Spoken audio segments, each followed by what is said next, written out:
জ্বালানি তেলের মূল্য বৃদ্ধি নিয়ে বিস্তারিত জানাতে মুন্সিগঞ্জ থেকে সরাসরি যুক্ত হচ্ছেন প্রতিনিধি ভবতোষ চৌধুরী নূপুর। নূপুর, পাম্পগুলো ঘুরে আসলে কি দেখছেন?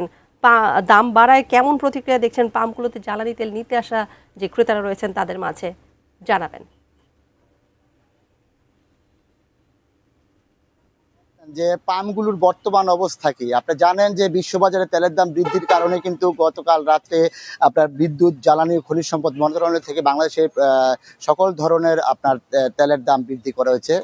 আমি যদি একটু বলে রাখি যে আপনাকে আগে যে আমাদের যে জ্বালানি তেলগুলো রয়েছে অকটেন, ডিজেল, পেট্রোল, কেরোসিন, এগুলা কিন্তু আপনার প্রায় 15 থেকে 20 টাকা কিন্তু বেশি হয়েছে তেলের দাম। আমি যদি একটু বলে রাখি, যেমন অকটেনের দাম ছিল 120 টাকা, যা বর্তমানে কিন্তু 140 টাকা বিক্রি করছে, এবং 116 টাকা ছিল পেট্রোলের দাম, যা 135 টাকা বিক্রি করছে, এবং ডিজেল 100 টাকা ছিল, যা বর্তমানে 115 টাকা দাম হয়েছে।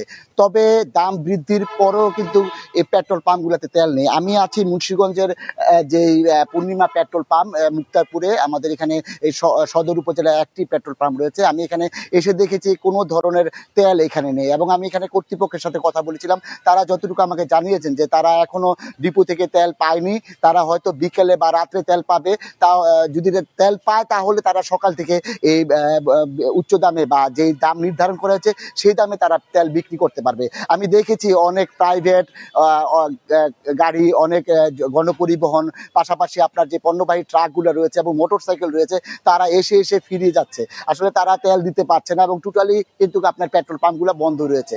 এতে কিন্তু ক্ষোভ প্রকাশ করেছে আপনার যারা ভোক্তা আছে, তারা কিন্তু ক্ষোভ প্রকাশ করেছে। তারা বলেছে যে আসলে যে তেলের দাম বৃদ্ধি হয়েছে, ঠিক আছে, আমরা সেটা মেনে নিচ্ছি, পাশাপাশি যদি তেল যদি যথাযথভাবে সঠিকভাবে পাওয়া যেত তাহলে কিন্তু আপনার এই এটা তাদের কষ্টটা অনেকটা লাঘব হতো। কিন্তু তারা তেল এসে না পেয়ে, তেলের দাম বৃদ্ধির পাশাপাশি তেল দাম না পেয়ে কিন্তু তারা হতাশা প্রকাশ করেছেন। এরকম একটি অবস্থা কিন্তু আমাদের এখানে রয়েছে। আমি মুন্সিগঞ্জ শহরে, মুন্সিগঞ্জ জেলার বিভিন্ন পেট্রোল পাম্পের সাথে কথা বলেছিলাম। তারা জানিয়েছেন যে এখনো তারা ডিপো থেকে তেল পায়নি, হয়তো তেল পেলে তারা যে নির্ধারিত দাম দেওয়া হয়েছে সেই দামে বিক্রি করবে।